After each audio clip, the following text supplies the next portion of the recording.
Welcome to Penrose Learning, where we make understanding easy. You start by confirming prerequisites, updates installed, a reboot completed, and your VPN credentials ready.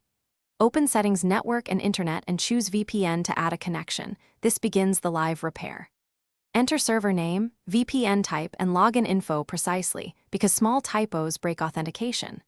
Once done, save and attempt a manual connect. If it fails immediately, note the error code shown. That guides the next troubleshooting step. Now you dig into configuration. Open the VPN adapter properties and verify the negotiated protocol matches the server. Protocols must align for Phase 1 to succeed. Make sure IP4 is set to obtain DNS automatically or use the provider's DNS, because wrong DNS prevents routing. Next, allow the VPN app and its ports through Windows Defender Firewall.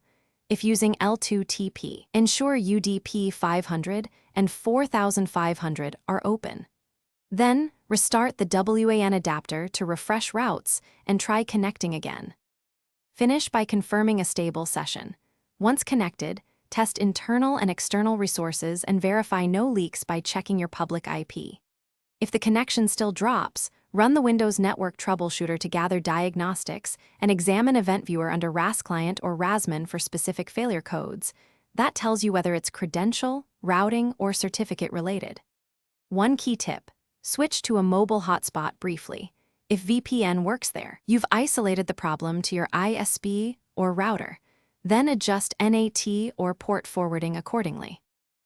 Thanks for watching. If this was helpful, leave a like and consider subscribing. See you next time.